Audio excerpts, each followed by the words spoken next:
Bonjour, j'espère que tu te portes bien l'ami. Aujourd'hui, je m'arrête pour encourager à la foi. Et pourquoi est-ce que je le fais? Je le fais parce que c'est une leçon que j'ai apprise, mais quand je l'oublie, je vous assure, je souffre. En tant qu'être humain, nous traversons parfois des moments très difficiles, des situations où on se demande, est-ce que je vais sortir de là? Et nous vivons des frustrations parce que les solutions ne se manifestent pas. Nous passons des moments coriaces. On ne sait plus comment s'en sortir. Il y a des personnes, parfois, ça empiète sur ta façon d'être, sur ta façon de te comporter. Et dans cette vidéo, je viens t'encourager. Je viens te dire que ça peut être facile. Ça peut vraiment être facile. Tu peux avoir des moments de répit. Tu peux avoir des moments où tu vas rire avec ta famille, avec tes amis. Tu peux avoir ces moments. Moi aussi, je me le dis souvent. Je peux avoir ces moments. Je peux me coucher et dormir en paix. Je peux me lever et passer une journée de joie. Je peux être cette personne qui continue d'aimer, qui continue d'embrasser. Pourquoi? Parce que je me sens allégée. Parce que je sais que ça peut être facile. Mais pourquoi c'est difficile? C'est difficile parce qu'on est des êtres humains. Et en tant qu'adultes, on a appris et on a compris que nous sommes responsables. Nous devons être en charge. Nous devons même être au contrôle parfois des choses de nos vies. Parce que quand la bénédiction entre, il faut la préserver, il faut la protéger, il faut la garder. Il faut aussi, parfois, dans certains domaines, la multiplier. Donc, ça nous garde en charge. Ça nous garde dans le contrôle et dans la supervision des choses de notre vie. Donc, et parfois, on s'oublie. Parfois, on se dit que voici notre rôle. On est là que pour travailler, on est là focalisé. On devient donc comme ce travailleur. Parfois, vous le faites, parfois, je le fais. Tu es en train de bricoler quelque chose. Tu travailles tellement concentré, tu ne vois même pas les personnes qui passent autour de toi.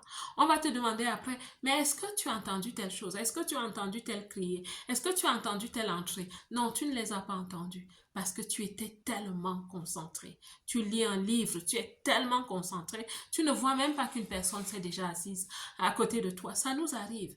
Et nos vies, parfois, on les gère de cette façon. En tant qu'être humain, on est très préoccupé par les fruits de la vie.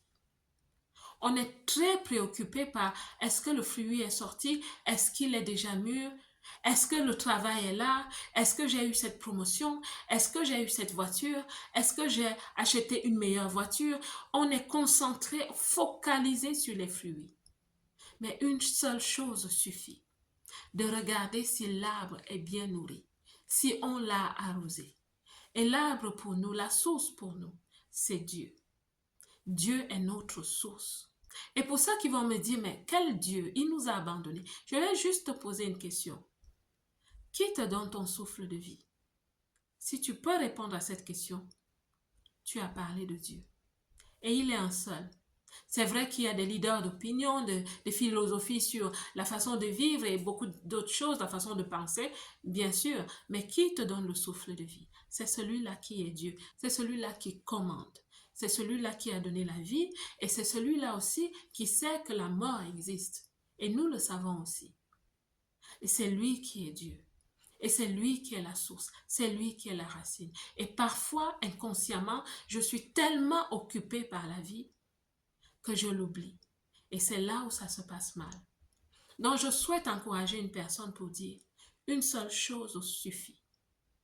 Et je ne te conseille pas la fainéantise, je ne te conseille pas la paresse, parce que ce message est vraiment pour des personnes adultes.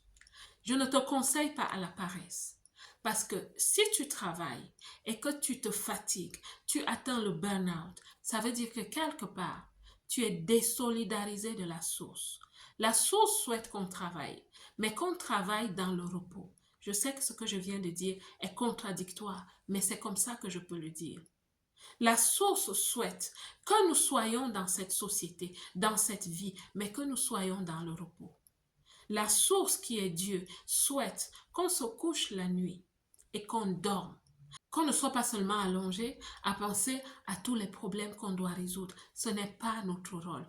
Une seule chose suffit, c'est d'aller à la source pour s'abreuver. Nous ne sommes pas comme des batteries. Nous ne sommes pas des batteries auto-rechargeables. Non.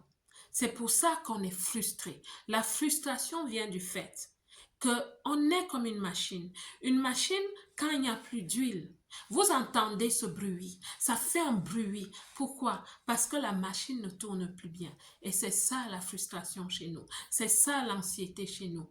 Pourquoi? Parce qu'on n'est pas à la source. Une seule chose suffit, mes amis, c'est d'aller à la source, d'aller puiser à la source, d'aller chercher la force de continuer à la source, d'aller chercher les idées, les stratégies à la source. Savez-vous que parfois, quand j'ai certaines réunions, je demande à Dieu ce que je dois porter. Oui, parce qu'il sait ce qui va se passer à cette réunion. Il connaît l'état d'esprit des personnes qui seront à cette réunion. Il sait qu'il y a peut-être des personnes qui jugent le livre par la couverture, pour qui l'apparence est importante. Parce qu'il y a des personnes qui pensent que l'apparence détermine ce qui se passe à l'intérieur de toi. Et ils n'ont pas tellement tort. Alors Dieu sait que ces personnes seront là. Et il va me dire, habille-toi comme ça. N'aie pas peur de t'habiller de cette façon. Vas-y, présente-toi comme ça. Il est dans la stratégie. Nous sommes dans l'opération. Dieu est dans notre stratégie. Il est même à la source de notre stratégie. Il est à la source de nos idées. Mais parfois, on se conçoit des idées. Les entrepreneurs, par exemple, ils vont sur des moteurs de recherche. Ils payent même des formations pour qu'on leur donne des idées d'entreprise. Et après, ça ne se passe pas bien parce qu'il n'y a pas un alignement entre toi et cette idée d'entreprise. L'entreprise est le fruit de toi et tu es le fruit de ton Dieu parce qu'il est la source. Une seule chose suffit, être dans la présence de Dieu. Le vrai repos, c'est d'être en charge, d'être responsable, mais de ne pas porter les charges et les fardeaux qui nous alourdissent. Une seule chose suffit. Dans la présence de Dieu, c'est la prière, c'est la méditation, c'est aussi l'écoute. Cette écoute te permettra de recevoir les bonnes idées. Les idées qui vont alléger la réflexion, les idées qui vont t'amener à des stratégies qui sont saines. Et c'est pour ça que les personnes qui vivent de cette façon ne sont pas dans la compétition. Parce qu'elles sont là pour exécuter quelque chose qui leur a été dit dans le secret. Une seule chose suffit, mes amis, c'est qu'on soit dans la présence de Dieu. Tu souhaites éviter la frustration, l'anxiété, les tracasseries, la compétition, l'envie. Souhaites-tu éviter toutes ces choses? Rentre dans la présence de Dieu. Il va être ta source et tu seras dans le repos. Le repos n'a rien à voir avec la paresse. Le repos n'a rien à voir avec l'errance. Ce n'est pas ça. Mais le repos, c'est vraiment de lui confier et de lâcher prise. Le vrai repos, c'est d'être en charge, d'être responsable. Les fardeaux et les charges, c'est pour Dieu. L'exécution de ses idées, c'est pour nous. C'est pour ça que nous sommes sa main, la main invisible de Dieu sur la terre. Nous sommes là pour travailler, mais travaillons dans le repos. Il y aura moins de personnes frustrées sur la terre quand nous allons commencer à le faire. Quand je vais commencer à le faire, je serai moins frustrée. Vous me direz, mais les riches, ils sont arrivés, mais vous savez qu'il y a des personnes qui se jettent des hauts d'immeubles avec des milliards en banque. Donc nous revenons dans le centre de ce que je suis en train de dire.